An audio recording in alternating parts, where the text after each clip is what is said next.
കറാച്ചി തുറമുഖം തകർക്കപ്പെട്ടുവെന്ന വാർത്തകൾ സ്ഥിരീകരിക്കാറായോ? വരുന്നുണ്ട്. എന്നാൽ ഇതുവരെയായിട്ട് നമുക്ക് അത് സ്ഥിരീകരിക്കാൻ കഴിഞ്ഞിട്ടില്ല. അതേസമയം ഇപ്പോൾ ഏറ്റവും ഒടുവിലായി പുറത്തു വന്ന ഒരു വാർത്ത, സ്ഥിരീകരിക്കാൻ കഴിയുന്ന ഒരു വാർത്ത എന്നുള്ളത് പാകിസ്ഥാൻ എയർഫോഴ്സിന്റെ ഒരു ജെറ്റ് നമ്മൾ പത്താൻകോട്ട് സെക്ടറിൽ അടിച്ചിട്ടിരിക്കുന്നു എന്നുള്ള വിവരങ്ങളാണ് ഇപ്പോൾ ഏറ്റവും ഒടുവിലായി നമുക്ക് ലഭ്യമായ, സ്ഥിരീകരിക്കാൻ കഴിയുന്ന ഒരു വിവരം. അതേസമയം ഈ കറാച്ചി എയർപോർട്ട് സംബന്ധിച്ചിട്ടുള്ള വിവരങ്ങൾ പുറത്തു വരുന്നുണ്ട്. അത് നിലംപരിശായി എന്നുള്ള വിവരങ്ങൾ പുറത്തു വരുന്നുണ്ട്. എന്നാൽ നമുക്ക് ഇതുവരെയായിട്ടും അത് ഔദ്യോഗികമായി സ്ഥിരീകരിക്കാൻ കഴിയുന്നില്ല. അതേസമയം തന്നെ ഉറി, കുപ്വാര, അതേപോലെ തന്നെ താൻഗർ തുടങ്ങിയ സെക്ടറുകളിൽ അവിടെ വലിയ രീതിയിലുള്ള ഷെല്ലാക്രമണം നടത്തുന്നു എന്നുള്ള വിവരങ്ങൾ, പാകിസ്ഥാന്റെ ഭാഗത്തു നിന്നുമുള്ള ഷെല്ലാക്രമണങ്ങൾ ഉണ്ടാകുന്നു എന്നുള്ള വിവരങ്ങളും ഇപ്പോൾ ലഭ്യമാകുന്നുണ്ട്. ഒപ്പം തന്നെ ചില സൂചനകൾ പുറത്തു വരുന്നതനുസരിച്ച് അതും സ്ഥിരീകരിക്കാൻ കഴിയാത്ത വിവരമാണ്. ഈ പാകിസ്ഥാൻ പ്രധാനമന്ത്രിയുടെ വീടിന്റെ 20 കിലോമീറ്റർ അടുത്തായിട്ട് തന്നെ നിരവധി തവണ ഇപ്പോൾ ബ്ലാസ്റ്റ് ഉണ്ടായി, സ്ഫോടനമുണ്ടായി എന്നുള്ള വിവരങ്ങളാണ് ലഭ്യമാകുന്നത്. അതും നമുക്ക് ഔദ്യോഗികമായി സ്ഥിരീകരിക്കാൻ കഴിയുന്നില്ല. ചില വാർത്താ ഏജൻസികളും മറ്റും ഇത്തരത്തിലുള്ള റിപ്പോർട്ട് ചെയ്യുന്നുണ്ടെങ്കിലും നമുക്ക് അങ്ങനെ സ്ഥിരീകരിക്കാത്ത ചില വാർത്തകൾ വരുന്നുണ്ട്. ഒന്ന്, ഈ പറഞ്ഞതുപോലെ കറാച്ചി തുറമുഖം തകർക്കപ്പെട്ടു എന്ന വാർത്ത. രണ്ട് പാകിസ്ഥാനി പൈലറ്റുകളെ ഇന്ത്യൻ സൈന്യം പിടിച്ചു എന്ന വാർത്ത. 3, പാക് പ്രധാനമന്ത്രിയുടെ വീടിന് സമീപം വെടിയൊച്ച കേട്ടുവെന്നും അദ്ദേഹം ബംഗറിലേക്ക് പോയിവെന്നും ഉള്ള വാർത്തകൾ വരുന്നുണ്ട്. അതായത് ഇതൊക്കെ സ്ഥിരീകരിക്കപ്പെട്ടിട്ടില്ല എങ്കിലും അത് യുദ്ധം അതിൻ്റെ യുദ്ധാവസ്ഥയിലേക്ക് തന്നെ എത്തുന്നു എന്നതിൻ്റെ സൂചനകളായി ചില വാർത്തകൾ പുറത്തു വരുന്നുണ്ട്. തീർച്ചയായിട്ടും അങ്ങനെ തന്നെയാണ്. സ്ഥിരീകരിക്കാൻ കഴിയാത്ത അത്തരം ഒരുപാട് വാർത്തകൾ പുറത്തു വരുന്നുണ്ട്. എന്നാൽ അത് നമുക്ക് ഔദ്യോഗികമായി പ്രതിരോധ മന്ത്രാലയത്തിന്റെ ഭാഗത്തു നിന്നും ഒരു അറിയിപ്പ് കിട്ടാതെ നമുക്കത് സ്ഥിരീകരിക്കാൻ കഴിയില്ല എന്നുള്ളതാണ് യാഥാർത്ഥ്യം. അതേസമയം നമുക്ക് ഭാരതത്തിനെതിരെ നിരവധി ഇത്തരം വ്യാജ വാർത്തകൾ പാകിസ്ഥാൻ പടച്ചുവിടുന്നുണ്ട് എന്നുള്ളതാണ് യാഥാർത്ഥ്യം. എന്നാൽ അതിനെ പൂർണ്ണമായും നമ്മൾ ഭാരതത്തിന്റെ പ്രതിരോധ മന്ത്രാലയം, അതേപോലെ തന്നെ പ്രസ് ഇൻഫർമേഷൻ ബ്യൂറോ അതിന്റെ ഫാക്ട് എന്താണെന്നുള്ളത് പരിശോധിച്ച് അതിനെ പൂർണ്ണമായും തള്ളുന്നുണ്ട്. പല രീതിയിലുള്ള വാർത്തകൾ സോഷ്യൽ മീഡിയയിൽ ഇത്തരത്തിൽ വരുന്നുണ്ട്. ഭാരതത്തിന് നേരെ വലിയ രീതിയിലുള്ള വ്യോമാക്രമണം നടത്തി, ഭാരതത്തിന്റെ നിരവധി റാഫേൽ അടക്കമുള്ള യുദ്ധവിമാനങ്ങൾ തകർത്തു, എയർപോർട്ട് തകർത്തു, പോർട്ട് തകർത്തു, അത്തരം വാർത്തകൾ ധാരാളമായി സോഷ്യൽ മീഡിയകളിൽ വലിയ രീതിയിൽ വരുന്നുണ്ട്. എന്നാൽ അതൊന്നും യാഥാർത്ഥ്യമല്ല. അതേപോലെ തന്നെ ഇതിനോടകം ഭാരതത്തിനെതിരെ ടാങ്ക് ഭാരതത്തിനെതിരെ കുതിച്ചു എന്നുള്ള വാർത്തകൾ പല രീതിയിലും പരക്കുന്നുണ്ട്. എന്നാൽ ഇതൊന്നും തന്നെ യാഥാർത്ഥ്യമല്ല. ഇത്തരം വാർത്തകളെ പൂർണ്ണമായും ഭാരതത്തിന്റെ പ്രതിരോധ മന്ത്രാലയം തള്ളുന്നുണ്ട്. എല്ലാം വ്യാജ വാർത്തകളാണ്. നിലവിൽ നമുക്ക് യാതൊരുവിധ നാശനഷ്ടങ്ങളും, അതായത് ഈ ലൈൻ ഓഫ് കൺട്രോളിൽ അതിർത്തിയിൽ നിയന്ത്രണ രേഖയ്ക്ക് സമീപമുണ്ടായ വെടിവെപ്പിൽ, ഷെല്ലാക്രമണത്തിൽ, BSFന്റെ ഔട്ട് പോസ്റ്റുകൾക്ക് നേരെ നടത്തിയ ഷെല്ലാക്രമണം, അത് സാധാരണക്കാരായിട്ടുള്ള 15 പേരുടെയും അതേപോലെ തന്നെ ഒരു ജവാന്റെയും ജീവനെടുത്തു എന്നതിനപ്പുറത്തേക്ക് ഇവിടേക്ക് ഭാരതത്തിൽ കാര്യമായ നാശനഷ്ടം വിതയ്ക്കുവാൻ ഇതുവരെയായിട്ടും പാകിസ്ഥാൻ സൈന്യത്തിനോ അല്ലെങ്കിൽ പാകിസ്ഥാന്റെ വ്യോമസേനയ്ക്കോ ഒന്നും തന്നെ കഴിഞ്ഞിട്ടില്ല എന്നുള്ളതാണ് പ്രധാനമായും നോക്കിക്കാണേണ്ടത്. അത്തരത്തിൽ വലിയ രീതിയിലുള്ള വ്യാജ പ്രചരണങ്ങൾ പല കോണുകളിൽ കൂടി നടക്കുന്നുണ്ടെങ്കിലും അതൊന്നും യാഥാർത്ഥ്യമല്ല എന്നുള്ളതാണ്. ഏതായാലും ഈ വാർത്തകൾ, അതായത് കറാച്ചി പോർട്ട്, അതേപോലെ തന്നെ മറ്റ് ഈ പ്രധാനമന്ത്രിയുടെ വീടിന് സമീപത്തുള്ള തന്ത്രപ്രധാന സ്ഥലങ്ങൾ, ഇവിടൊക്കെ തന്നെ ആക്രമണം നടത്തി എന്നുള്ളത് സ്ഥിരീകരിക്കാൻ കഴിയാത്ത വാർത്തകളാണെങ്കിലും അത്തരത്തിൽ യഥാർത്ഥത്തിൽ അതങ്ങനെ നടന്നിട്ടുണ്ടായെങ്കിൽ അത് പാകിസ്ഥാന്റെ പതനം അത് തുടങ്ങി എന്നുള്ളതാണ്, കൗണ്ട് ഡൗൺ തുടങ്ങി എന്നുള്ളത് നമുക്ക് നോക്കിക്കാണേണ്ടിയിരിക്കുന്നു. പ്രധാനമായുമുള്ള ചരക്ക് നീക്കമൊക്കെ തന്നെ ഈ പോർട്ട് വഴിയായിരുന്നു. അത് പൂർണ്ണമായും നിലച്ച് ഭാരതത്തിന്റെ സൈനികർക്ക് അല്ലെങ്കിൽ സൈനിക ശേഷി അവിടെ കൂടുതൽ പ്രകടമാക്കാൻ കഴിയുന്ന രീതിയിലേക്ക് അത് കൂടുതൽ നമ്മൾ ആക്രമണം നടത്തുവാൻ വേണ്ടി സുസജ്ജമായി നിൽക്കുന്നു എന്നുള്ളതാണ് നോക്കിക്കാണേണ്ടിയിരിക്കുന്നത്. നേരത്തെ ഈ നമ്മുടെ ചർച്ചയിൽ പങ്കെടുത്തുകൊണ്ട് സംസാരിച്ച ബഹുമാന്യനായ വ്യക്തി ഈ കാര്യങ്ങളൊക്കെ തന്നെ, അതായത് എന്താണ് പാകിസ്ഥാനിന് ഉണ്ടാകുന്ന പരാജയത്തിന് കാരണം, അല്ലെങ്കിൽ പാകിസ്ഥാൻ എങ്ങനെ പരാജയപ്പെടും, എന്താണ് പാകിസ്ഥാന്റെ പക്കലുള്ളത്, എന്താണ് ഭാരതത്തിന്റെ പക്കലുള്ള ആയുധശേഷി തുടങ്ങിയ കാര്യങ്ങൾ അദ്ദേഹം ഏകദേശം വിവരിച്ചിരുന്നു. ഒരുപക്ഷെ പ്രേക്ഷകർക്ക് അത് സംബന്ധിച്ചിട്ടുള്ള ചില ബോധ്യമുണ്ടായി കാണുമെന്നുള്ളത് കരുതുന്നു. ഏതായാലും അതിനൊക്കെ അപ്പുറത്തേക്ക് നമ്മൾ എല്ലാ രീതിയിലും സുസജ്ജമായി നിൽക്കുകയാണ്. ഒരു കമാൻഡ്, ഒരു നിർദ്ദേശം വരുന്ന പക്ഷം പൂർണ്ണമായും പാകിസ്ഥാനെ നിലംപരിശാക്കി തകർക്കാൻ നടക്കുവാൻ വേണ്ടിയുള്ള എല്ലാ ക്രമീകരണങ്ങളും ഭാരതം ഒരുക്കി തയ്യാറാക്കി വെച്ചിരിക്കുന്നു എന്നുള്ളതാണ് യാഥാർത്ഥ്യം. ഭാരതത്തിന് അത്തരത്തിലുള്ള എയർ ഡിഫൻസ് സിസ്റ്റങ്ങളുണ്ട്.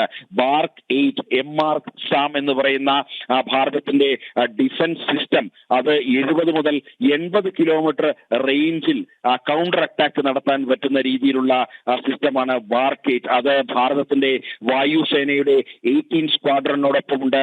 അതിപ്പോൾ ഈ മേഖലകളിൽ വിന്യസിച്ചു എന്നുള്ളതാണ് അറിയാൻ കഴിയുന്നത്. അതേപോലെ തന്നെ ആകാശ് മിസൈൽസ്, അത് ഏതാണ്ട് 40 കിലോമീറ്റർ ഓപ്പറേഷൻ റേഞ്ചുള്ള ആകാശ് മിസൈൽസ്, അത് ഏതാണ്ട് 20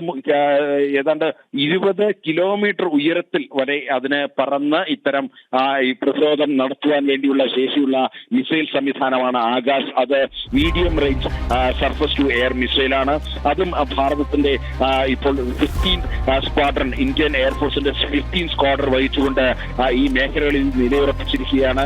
അതേപോലെ തന്നെ സ്പൈഡർ എന്നുള്ള ഇസ്രയേലിൽ നിന്നും നമ്മൾ വാങ്ങിയ സ്പൈഡർ എന്നുള്ള അത്തരം പ്രതിരോധ സംവിധാനം ഭാരതത്തിന്റെ ഭാഗത്തുണ്ട്. ഇത് ഈ ജമ്മു കാശ്മീരിന്റെ പല മേഖലകളിലായി വിന്യസിച്ചു എന്നുള്ളതാണ് ഇപ്പോൾ നമുക്ക് വ്യക്തമാക്കാൻ അറിയാൻ കഴിയുന്നത്. അതേപോലെ തന്നെ അങ്ങനെ നിരവധി പ്രതിരോധ സംവിധാനങ്ങൾ ഭാരതം DRDO സ്വന്തമായി വികസിപ്പിച്ചതും, അതേപോലെ തന്നെ സോവിയറ്റ് യൂണിയൻ, അതേപോലെ തന്നെ ഇസ്രയേൽ അടക്കമുള്ള രാജ്യങ്ങളിൽ നിന്ന്, റഷ്യ അടക്കമുള്ള രാജ്യങ്ങളിൽ നിന്നും നാം സ്വാംശീകരിച്ച ഇത്തരം പ്രതിരോധ സംവിധാനങ്ങൾ നമുക്ക് മുതൽക്കൂട്ടായിട്ടുണ്ട്. അതുകൊണ്ട് തന്നെ ഒരു തരത്തിലും സാധാരണക്കാർ ഇത്തരം വ്യോമാക്രമണങ്ങളെ ഭയപ്പെടേണ്ട, അതിൽ ആശങ്കാകുലരാകേണ്ട എന്നുള്ളതാണ് പ്രധാനമായും പ്രതിരോധ മന്ത്രാലയം സൂചിപ്പിക്കുന്നത്. അതിനുള്ള ശേഷി, കരുത്ത്, അങ്ങനെ പാകിസ്ഥാന്റെ ഭാഗത്തു നിന്നും ഏതെങ്കിലും തരത്തിലുള്ള ആക്രമണങ്ങൾ ഉണ്ടായാൽ അതിനെ പ്രതിരോധിക്കുവാനുള്ള ശേഷിയും കരുത്തും ഭാരതത്തിന്റെ സേനാ വിഭാഗങ്ങൾക്കുണ്ട് എന്നുള്ളതാണ് വ്യക്തമാക്കുന്നത്. അതുകൊണ്ട് തന്നെ ആശങ്കപ്പെടേണ്ട സാഹചര്യമില്ല. അതൊക്കെ തന്നെ ഇത്തരം ഒരു സാഹചര്യം, അതായത് ഈ അതിർത്തി മേഖലയിലേക്കുള്ള ഷെല്ലാക്രമണം വളരെ രൂക്ഷമായി വർദ്ധിച്ചു നിൽക്കുന്ന ഒരു സാഹചര്യമാണ് ഇപ്പോൾ നിലനിൽക്കുന്നത്. ഈ ഷെല്ലാക്രമണം കൂടാതെ വലിയ യന്ത്രത്തോക്കുകൾ ഉപയോഗിച്ചുകൊണ്ട് BSFന്റെ ഔട്ട് പോസ്റ്റുകൾക്ക് നേരെയും ഈ സമയത്തും കാര്യമായ രീതിയിലുള്ള ആക്രമണങ്ങൾ പാകിസ്ഥാന്റെ ഭാഗത്തു നിന്നും നടക്കുന്നുണ്ട്. BSF ശക്തമായി തന്നെ തിരിച്ചടിക്കുന്നുണ്ട്. ഒരു തരത്തിലുള്ള വിട്ടുവീഴ്ചയും BSF അവിടെ കാട്ടുന്നില്ല. BSFന്റെ ആക്രമണം ഇതിനോടകം തന്നെ ഈ പാകിസ്ഥാൻ റേഞ്ചേഴ്സിന്റെ ചില ഔട്ടർ പോസ്റ്റുകളൊക്കെ തന്നെ തകർത്തു എന്നുള്ളതാണ് അറിയാൻ കഴിയുന്നത്. നേരത്തെ തന്നെ പാകിസ്ഥാൻ ഭരണകൂടം ഈ അവരുടെ ഭാഗത്തു നിന്ന് POJKയിൽ പാകിസ്ഥാൻ ഒക്കുപ്പൈഡ് കാശ്മീരിലുള്ളവരോട് അവർക്ക് 2 മാസമെങ്കിലും കരുതിയിരിക്കുവാൻ, എല്ലാ അവശ്യ വസ്തുക്കളും മരുന്നും വെള്ളവും അടക്കം കരുതി വെക്കുവാൻ വേണ്ടി നിർദ്ദേശം നൽകിയിരുന്നു. കഴിവതും വീടൊഴിഞ്ഞു പോകുവാനുള്ള നിർദ്ദേശമായിരുന്നു പാകിസ്ഥാൻ ഭരണകൂടം ജനങ്ങൾക്ക് നൽകിയത്. ഈ മേഖലകളിൽ നിന്നും കൂടുതൽ ജനങ്ങൾ ഒഴിഞ്ഞുപോയി POJKയിൽ നിന്നുമുള്ളതാണ് അറിയാൻ കഴിയുന്നത്. അതുകൊണ്ട് തന്നെ ഭാരതത്തിന് എങ്ങും കണ്ണുമടച്ച് ഈ മേഖലയിലേക്ക് വെടിയുതിർക്കാൻ സാധിക്കുന്ന ഒരു അവസ്ഥയാണ് നിലനിൽക്കുന്നത്. ഒരു പാകിസ്ഥാനിലെ ഒരു സാധാരണക്കാരനും പരിക്കേൽക്കരുത്, മറിച്ച് ഭീകരവാദികളെ പൂർണ്ണമായും അവരെ വേരോടെ പിഴുതെറിയുവാൻ വേണ്ടി ലക്ഷ്യം വെച്ച് ഭാരതം നടത്തിയ ഓപ്പറേഷൻ സിന്ദൂർ, അതിന് പകരം വീട്ടുവാൻ വേണ്ടി പാകിസ്ഥാൻ നടത്തിയ ശ്രമങ്ങളെല്ലാം ഇപ്പോൾ അമ്പയെ പരാജയപ്പെട്ടുകൊണ്ടിരിക്കുന്ന ഒരു സാഹചര്യമാണ് നിലനിൽക്കുന്നത്. മാത്രമല്ല, ഒരുപക്ഷെ പാകിസ്ഥാൻ ഇപ്പോൾ അതിൽ വേദനിക്കുന്നുണ്ടാകും എന്നുള്ള കാര്യത്തിൽ തർക്കമില്ല. കാര്യം പാകിസ്ഥാന്റെ തന്ത്രപ്രധാനമായ പല സ്ഥലങ്ങളും ഇതിനോടകം തന്നെ തകർന്നു കഴിഞ്ഞു. ഈ ചൈന കൊടുത്തത്, അമേരിക്ക കൊടുത്തത്, അങ്ങനെ 3 യുദ്ധവിമാനങ്ങൾ തകർത്തിട്ടു. ഇപ്പോൾ പുതിയ വാർത്ത കേൾക്കുന്നത് പഠാൻകോട്ടിലും പാകിസ്ഥാന്റെ യുദ്ധവിമാനം തകർത്തിട്ടു എന്നാണ്. ഗൗതം,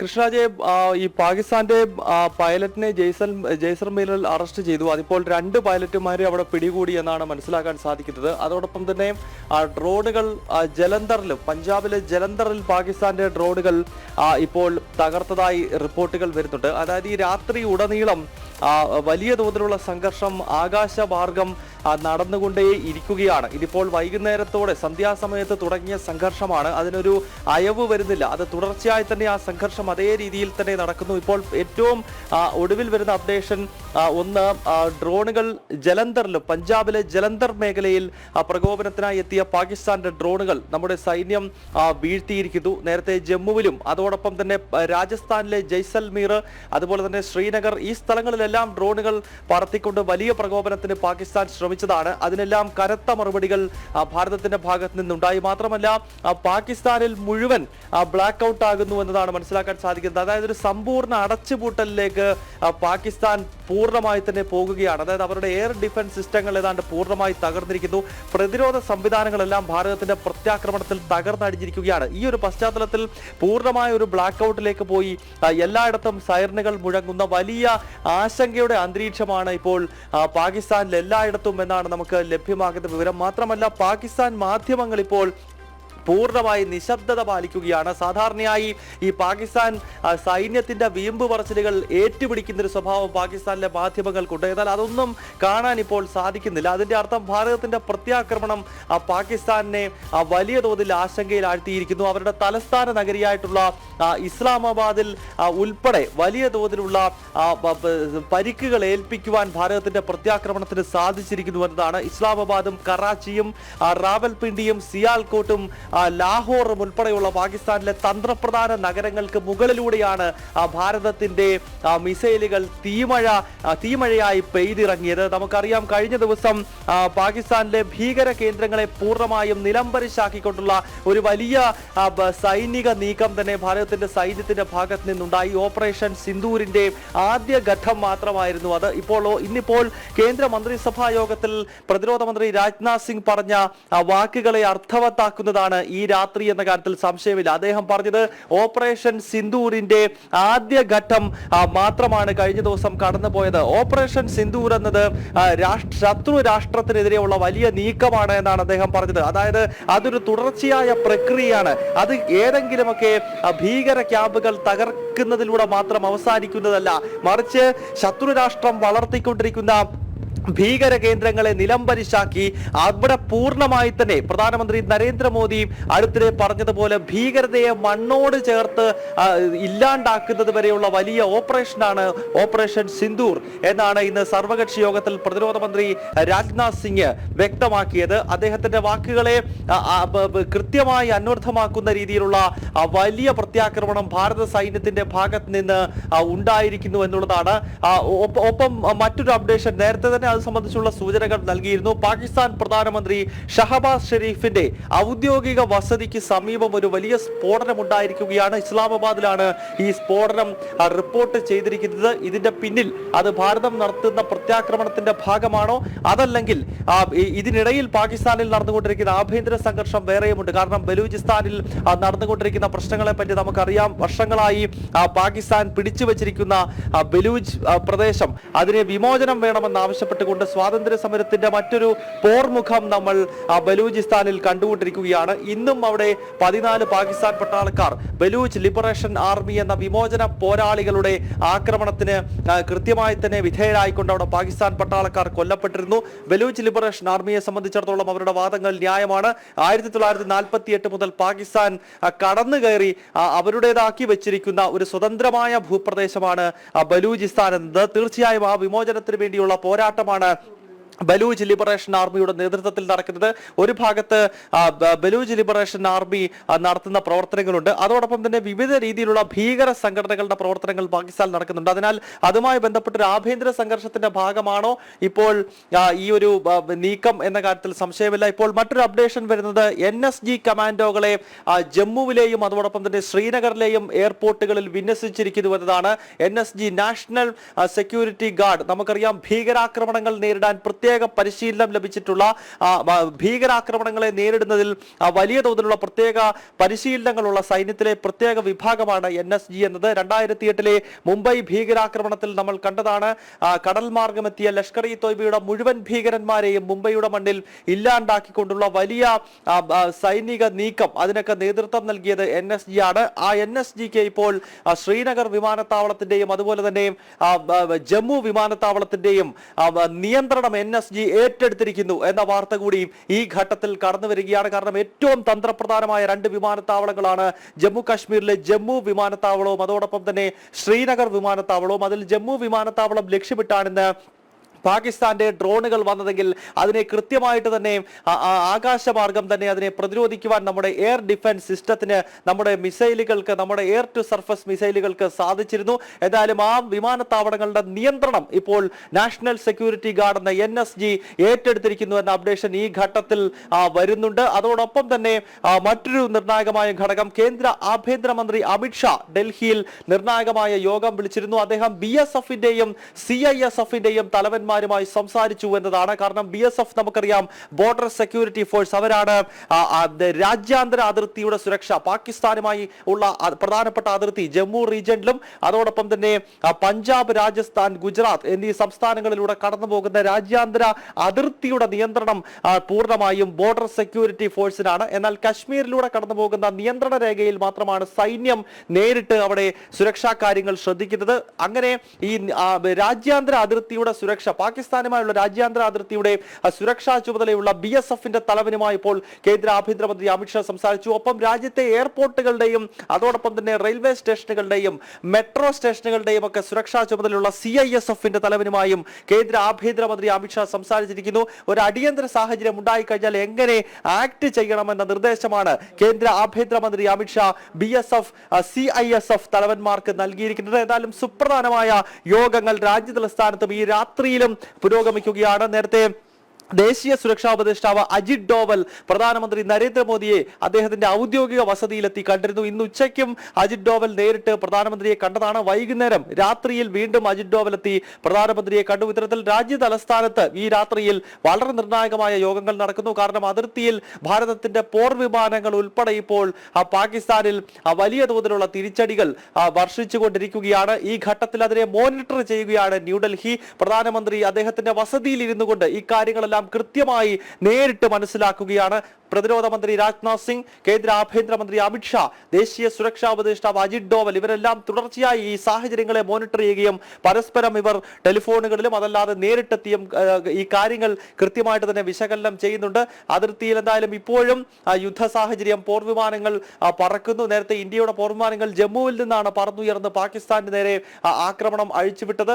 അതിനുശേഷം ഇപ്പോഴും ഈ ഡ്രോണുകളും മറ്റും പാകിസ്ഥാൻ വീണ്ടും ജലന്ധർ ലക്ഷ്യമാക്കി ഉയർത്തി. അതിനെയും പ്രതിരോധിക്കാൻ നമ്മുടെ ഡിഫൻസ് സിസ്റ്റത്തിന് സാധിച്ചിട്ടുണ്ട്. എന്തായാലും ഒരു പ്രഖ്യാപനം ഇല്ലെങ്കിലും ഒരു യുദ്ധം, അത് ആകാശമാർഗമുള്ള യുദ്ധം തന്നെയാണ് ഇപ്പോൾ ഈ അതിർത്തിയിൽ തുടർന്നുകൊണ്ടിരിക്കുന്നത്. കൃഷ്ണരാജ്, ജിഷ്ണുവിലേക്ക്. ജിഷ്ണു കൃഷ്ണൻ, അതായത് നമ്മുടെ പ്രതിരോധം ശക്തമാണെന്ന് പാകിസ്ഥാന് മനസ്സിലാക്കി കൊടുക്കാനായി കഴിഞ്ഞ ദിവസവും ഇന്നും ഡ്രോണുകൾ വെടിവെച്ചിടുക, ഇപ്പോൾ യുദ്ധവിമാനങ്ങൾ തകർക്കുക, പഠാൻകോട്ടിലടക്കം യുദ്ധവിമാനം തകർത്തുവെന്ന വാർത്ത വരുന്നു. ഡ്രോണുകൾ 50ഓളം നമ്മളെ ആക്രമിക്കാൻ ശ്രമിച്ചതിനെ തകർത്തിടുന്നു. അങ്ങനെ എല്ലാ അർത്ഥത്തിലും പ്രതിരോധം ശക്തമാണെന്ന് കാണിക്കുന്നു. അതേസമയം ആക്രമണം അഴിച്ചുവിട്ടാൽ പിന്നെ ചെറുക്കാനാവില്ല നിങ്ങൾക്കെന്ന സന്ദേശവും നൽകാനാകുന്നു.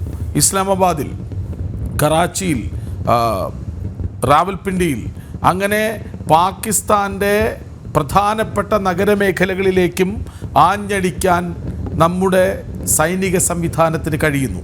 ഒരേ സമയം ശക്തമായ പ്രതിരോധവും കനത്ത ആക്രമണവും, അല്ലേ?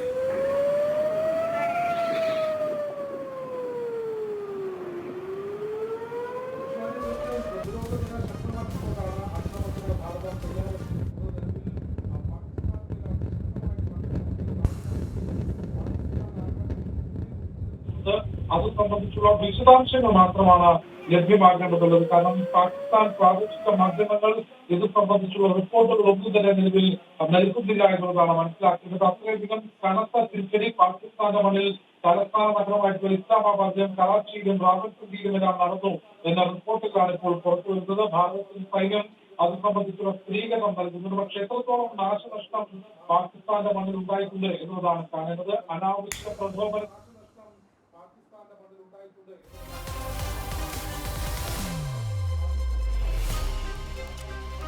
ഗൗതം തുടരൂ. ഗൗതം,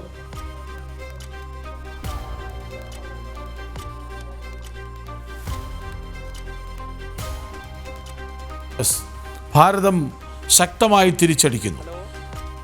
പാകിസ്ഥാന് നിലം തൊടാനാകുന്നില്ല എന്ന സൂചനകൾ ആദ്യ മണിക്കൂറിൽ തന്നെ വരുന്നു. ഇതുവരെ യുദ്ധമെന്ന പ്രഖ്യാപനം ഉണ്ടായിട്ടില്ല എന്നേ ഉള്ളൂ. പക്ഷേ യുദ്ധസമാനമായ സാഹചര്യത്തിൽ തന്നെയാണ് അതിർത്തി എന്ന കാര്യത്തിൽ സംശയമില്ല. ഇന്ന് ശാന്തമായൊരു സായാഹ്നം എന്ന് തോന്നിപ്പിച്ചപ്പോഴാണ് ജമ്മു കശ്മീരിലേക്ക് പാകിസ്ഥാൻ ഷെല്ലാക്രമണത്തിന് ശ്രമിച്ചത്. രാജസ്ഥാൻ, പഞ്ചാബ്, ഗുജറാത്ത്, കശ്മീർ അതിർത്തികളിലൊക്കെയും ആക്രമണത്തിനുള്ള ശ്രമമുണ്ടായി. പക്ഷേ എല്ലാം തച്ചു തകർത്തു ഭാരത സൈന്യം. കൃത്യമായ പ്രതിരോധ സംവിധാനത്തിലൂടെ എല്ലാം ഇല്ലാതാക്കുന്നു ഭാരതം. മറുവശത്ത് പാകിസ്ഥാൻ്റെ പ്രധാനപ്പെട്ട മേഖലകളിലൊക്കെയും കടന്നുകയറിച്ചെന്ന് റഡാർ സംവിധാനം പോലും അറിയും മുന്നേ അവിടേക്ക് ഡ്രോണുകളെ പായിച്ച് കൃത്യമായ മറുപടി, ശക്തമായ തിരിച്ചടി നൽകുന്നു ഭാരതം. ഡൽഹിയിൽ തിരക്കിട്ട ചർച്ചകളാണ്. പ്രധാനമന്ത്രി അജിത് ഡോവലിനെ കാണുന്നു. പ്രതിരോധ മന്ത്രി സൈനിക മേധാവികളുമായി മറ്റ് ഫോഴ്സുകളുമായൊക്കെ ചർച്ച നടത്തുന്നു. ജിഷ്ണുവിലേക്ക് വീണ്ടും തുടരാം.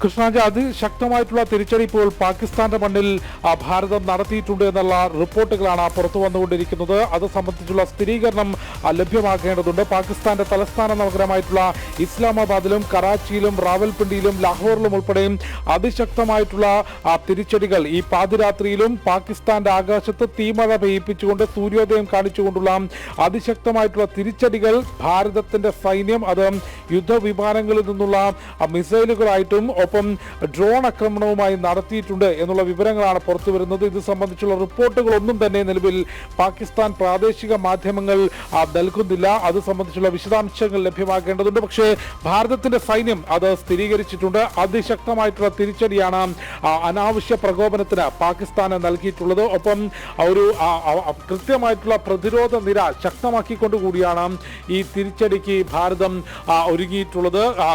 പാകിസ്ഥാൻ നടത്തിയിട്ടുള്ള മിസൈൽ, ഡ്രോൺ ആക്രമണങ്ങൾ അതിശക്തമായി പ്രതിരോധിക്കാൻ ഭാരതത്തിന് സാധിച്ചു. കൂടാതെ പാകിസ്ഥാന്റെ യുദ്ധവിമാനങ്ങൾ ഭാരതത്തിന്റെ സൈന്യം surface to air missile SAM പ്രതിരോധ സംവിധാനം ഉപയോഗിച്ചുകൊണ്ടാണ് താഴെ വെടിവെച്ച് വീഴ്ത്തിയിട്ടുള്ളത്. ആ വിമാനത്തിന്റെ പൈലറ്റുമാരെ BSF കസ്റ്റഡിയിലെടുത്തിട്ടുണ്ടെന്നാണ് മനസ്സിലാക്കുന്നത്.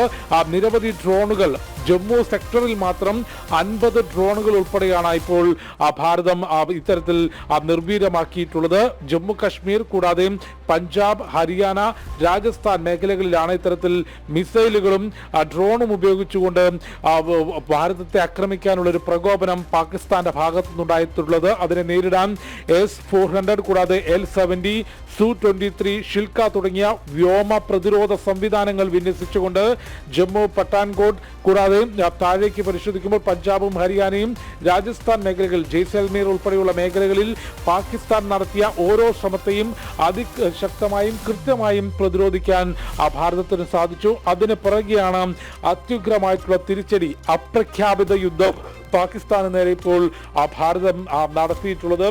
ഒരു യുദ്ധപ്രഖ്യാപനം നിലവിൽ ഭാരതത്തിന്റെ ഭാഗത്തുനിന്നുണ്ടായിട്ടില്ല എന്ന് മാത്രമാണ് മനസ്സിലാക്കുന്നത്. പക്ഷേ ആകാശ മേഖലയിൽ അതിശക്തമായിട്ടുള്ള തിരിച്ചടികൾ, യുദ്ധസമാനമായിട്ടുള്ള തയ്യാറെടുപ്പുകൾ നടത്തിക്കൊണ്ടുള്ള പ്രത്യാക്രമണം പാകിസ്ഥാന് മേൽ നടത്തിയിരിക്കുകയാണ്. നിർണായകമായ യോഗങ്ങൾ ഈ പാതിരാത്രിയിലും രാജ്യ തലസ്ഥാനത്ത് പുരോഗമിക്കുന്നുവെന്നാണ് മനസ്സിലാക്കാൻ സാധിക്കുന്നത്. ദേശീയ സുരക്ഷാ ഉപദേഷ്ടാവ് അജിത് ഡോവൽ പ്രധാനമന്ത്രിയുടെ വസതിയിലുണ്ട്. പ്രധാനമന്ത്രി നരേന്ദ്രമോദിയും ഈ ഇന്റലിജൻസ് റിപ്പോർട്ടുകളും ഒപ്പം ലൈവായി ലഭിക്കുന്ന വിവരങ്ങളും കൃത്യമായി പരിശോധിക്കുന്നു, നിരീക്ഷിക്കുന്നു എന്ന് മനസ്സിലാക്കുന്നു. പ്രതിരോധ മന്ത്രി രാജ്നാഥ് സിംഗ് സംയുക്ത സേനാ മേധാവിയുമായും സായുധ സേനയുടെ മേധാവിമാരുമായും സംസാരിക്കുകയും കൂടിക്കാഴ്ച നടത്തുകയും ചെയ്തിട്ടുണ്ട്. അത്തരത്തിൽ രാജ്യം ഒരു യുദ്ധസമാനമായ സാഹചര്യത്തിലൂടെ കടന്നുപോകുന്നു. നമ്മുടെ അയൽ രാജ്യത്തിന് വളരെ കൃത്യമായിട്ടുള്ള മറുപടി, ഭീകരവാദത്തിന് പിന്തുണ നൽകുകയും തുടർച്ചയായി പ്രകോപനങ്ങൾ ഉയർത്തിക്കൊണ്ട് ഭാരതത്തെ വലിയ രീതിയിൽ പ്രകോപിപ്പിക്കുകയും ചെയ്തിട്ടുള്ളതിന് അതിശക്തമായിട്ടുള്ള തിരിച്ചടിയാണ് ഇപ്പോൾ നടന്നുകൊണ്ടിരിക്കുന്നത്. ഇസ്ലാമാബാദിൽ തലസ്ഥാന നഗരത്തിൽ അതിശക്തമായിട്ടുള്ള മിസൈൽ ആക്രമണം ഭാരതം നടത്തിയെന്നുള്ള റിപ്പോർട്ടുകൾ പുറത്തു വന്നിട്ടുണ്ട്. പാകിസ്ഥാന്റെ പ്രധാനമന്ത്രിയെ സുരക്ഷിത കേന്ദ്രത്തിലേക്ക് മാറ്റി എന്നാണ് മനസ്സിലാക്കുന്നത്. കൂടാതെ കറാച്ചിയിലും റാവൽപിണ്ടിയിലും ലാഹോറിലും ഭാരതത്തിന്റെ മിസൈൽ, ഡ്രോൺ ആക്രമണം നടന്നു എന്നുള്ളതിന്റെ വിശദാംശങ്ങളാണ് പുറത്തു വരേണ്ടിയിരിക്കുന്നത്. അതിൽ എത്രത്തോളം നാശനഷ്ടം പാകിസ്ഥാൻ ഉണ്ടായി എന്ന് മാത്രമാണ് നമുക്ക് അറിയാനുള്ളത്. കാരണം ദേശീയ സുരക്ഷാ ഉപദേഷ്ടാവിന്റെ ഉൾപ്പെടെ പ്രതികരണങ്ങൾ പരിശോധിക്കുമ്പോൾ പാകിസ്ഥാന് ഒരു രാജ്യമെന്ന് അവകാശപ്പെടാൻ പോലുള്ള അവകാശമില്ല, അല്ലെങ്കിൽ ഒരു രാജ്യമെന്നറിയപ്പെടാനുള്ള അവകാശം പോലുമില്ല എന്ന പ്രതികരണം ദേശീയ സുരക്ഷാ ഉപദേഷ്ടാവ് അജിത് ഡോവൽ നടത്തിയിരുന്നു. അത്തരത്തിൽ പാകിസ്ഥാന് മേൽ അതിശക്തമായിട്ടുള്ള തിരിച്ചടി നൽകിക്കൊണ്ടും പ്രത്യാക്രമണം നടത്തിക്കൊണ്ടുമാണ് ഈ രാത്രി മുൻപോട്ട് പോകുന്നത്. ഈ രാത്രി നിർണായകമായ രാത്രി എന്ന് തന്നെ നമുക്ക് വിശേഷിപ്പിക്കാം. കഴിഞ്ഞ 3 ദിവസങ്ങളിലായി ഈ ഓപ്പറേഷൻ സിന്ദൂറും അതിനുശേഷം പാകിസ്ഥാൻ നടത്തിയിട്ടുള്ള പ്രകോപനങ്ങൾക്ക് ശക്തമായിട്ടുള്ള തിരിച്ചടി കഴിഞ്ഞ ദിവസവും ലാഹോറിൽ ഉൾപ്പെടെ ഭാരതം നടത്തിയിരുന്നു. ആദ്യം തകർത്തത് പാകിസ്ഥാന്റെ വ്യോമ പ്രതിരോധ സംവിധാനങ്ങളാണ്. ചൈന നൽകിയിട്ടുള്ള വ്യോമ പ്രതിരോധ സംവിധാനങ്ങൾ അടിച്ചു തകർത്തുകൊണ്ടാണ് ഭാരതത്തിന്റെ മിസൈലുകൾ പാകിസ്ഥാനിൽ ലാഹോറിൽ ഉൾപ്പെടെ പതിച്ചിട്ടുള്ളത്. അതിന് പിറകെയാണ് ഇന്നിപ്പോഴും ഭാരതത്തെ ആക്രമിക്കുന്നതിന് വേണ്ടി കൃത്യമായി ശ്രീനഗറിലെയും ജമ്മുവിലെയും പട്ടാൻകോട്ടിലെയും ജയ്സാൽമീറിലെയും സൈനിക താവളങ്ങളും ജനവാസ മേഖലകളും ലക്ഷ്യം വെച്ചുകൊണ്ടായിരുന്നു ഡ്രോണുകളും മിസൈലുകളും പാകിസ്ഥാന്റെ ഭാഗത്തുനിന്നുണ്ടായിട്ടുള്ളത്. എന്നാൽ അതിനൊന്നിനും, ഒരു മിസൈലിനും ഒരു ഡ്രോണിന് പോലും ഭാരതത്തിന്റെ മണ്ണിൽ സ്പർശിക്കാനോ ലക്ഷ്യസ്ഥാനത്തെത്തി സ്ഫോടനം നടത്താനോ സാധിച്ചിട്ടില്ല എന്നുള്ളതാണ് ആർമി കേന്ദ്രങ്ങൾ അടിവരയിട്ടുകൊണ്ട് ഇപ്പോൾ വ്യക്തമാക്കിയിട്ടുള്ളത്. ജമ്മു കാശ്മീരിൽ ജമ്മു യൂണിവേഴ്സിറ്റിക്ക് മുകളിൽ 2 ഡ്രോണുകളാണ് ഭാരതത്തിന്റെ സൈന്യം നിർവീര്യമാക്കിയത്. കൂടാതെ അതിർത്തി മേഖലയിലെ വിമാനത്താവളങ്ങൾ മുഴുവൻ, അവിടെയും സാധാരണക്കാരായ പൗരന്മാർക്കുള്ള സേവനം കഴിഞ്ഞ കുറച്ച് ദിവസങ്ങളായി തന്നെ റദ്ദാക്കിയിരുന്നു. അതിന് പിറകെ ഇപ്പോൾ അതിർത്തി മേഖലകളിലെ മുഴുവൻ വിമാനത്താവളങ്ങളുടെയും നിയന്ത്രണം പൂർണ്ണമായും സൈന്യം ഏറ്റെടുത്തിരിക്കുകയാണ്. അംബാലയിലെയും ജമ്മുവിലെയും വ്യോമ താവളങ്ങളിൽ നിന്നാണ് ഭാരതത്തിന്റെ വിമാനങ്ങൾ. ജമ്മു കാശ്മീരിലെ നൌഷേര സെക്ടറിൽ 2 പാകിസ്ഥാൻ ഡ്രോണുകൾ നിർവീര്യമാക്കിവെന്ന വാർത്തകളും വരുന്നുണ്ട്. മറുവശത്ത് ഇനിയും സ്ഥിരീകരിക്കാറായിട്ടില്ലെങ്കിൽ പോലും കറാച്ചി തുറമുഖം തകർത്തു എന്ന വാർത്തകളും.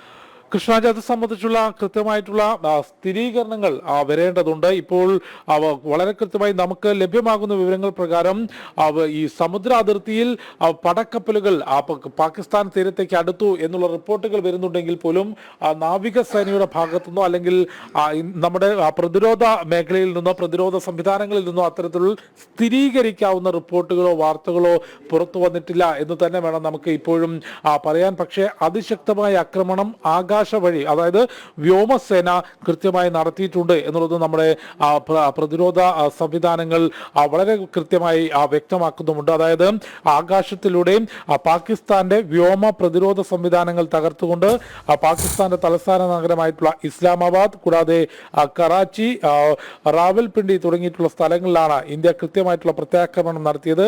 കൃഷ്ണരാജ് ഇപ്പോൾ ചൂണ്ടിക്കാട്ടിയതുപോലെ കറാച്ചി തീരത്ത് സമുദ്ര അതിർത്തി വഴി നാവികസേനയുടെ പ്രത്യാക്രമണം എന്ന റിപ്പോർട്ടുകൾ എത്രത്തോളം വസ്തുതയുള്ളതാണ്, അതിന്റെ സ്ഥിരീകരണം എപ്പോഴും ഉണ്ടാകും. അല്ലെങ്കിൽ അത്തരത്തിലൊരു അക്രമം നടന്നിട്ടുണ്ടെങ്കിൽ അതിന്റെ വിശദാംശങ്ങൾ പ്രതിരോധ മന്ത്രാലയം ഉടൻ തന്നെ നൽകുമെന്നാണ് മനസ്സിലാക്കുന്നത്. നിലവിൽ ഈ ഒരു സമയം വരെ, നമ്മൾ സംസാരിക്കുന്ന ഈ ഒരു സമയം വരെ നാവികസേനയുടെ ഭാഗത്തുനിന്നോ പ്രതിരോധ സംവിധാനങ്ങളുടെ ഭാഗത്തുനിന്നോ സമുദ്ര അതിർത്തി വഴി കറാച്ചിയിൽ നടത്തിയ അക്രമത്തിന്റെ റിപ്പോർട്ടുകൾ പുറത്തു വന്നിട്ടില്ല എന്ന് നമുക്ക് നിസ്സംശയം പറയാൻ സാധിക്കും. പക്ഷേ മറ്റ് വ്യോമ മാർഗത്തിലൂടെ കൃത്യമായിട്ടുള്ള തിരിച്ചടി പാകിസ്ഥാന് നൽകുകയും ചെയ്തിട്ടുണ്ട്. കൂടാതെ ഉറി, പൂഞ്ച്, കുപ്വാര, ബാരാമുള്ള സെക്ടറുകളിൽ കര അതിർത്തിയിൽ അതിശക്തമായിട്ടുള്ള ഷെല്ലാക്രമണവും വെടിവെപ്പും പാകിസ്ഥാന്റെ ഭാഗത്തുനിന്നുണ്ടായിട്ടുണ്ട്. അതിനും കനത്ത തിരിച്ചടി അതിർത്തി മേഖലയിൽ നടക്കുകയാണ്. അത്തരത്തിൽ കര വ്യോമ അതിർത്തികളിൽ അതിശക്തമായിട്ടുള്ള ഏറ്റുമുട്ടൽ ഇന്ത്യയും പാകിസ്ഥാനും തമ്മിൽ നടക്കുന്നു. നേരത്തെ നമ്മൾ സൂചിപ്പിച്ചതുപോലെ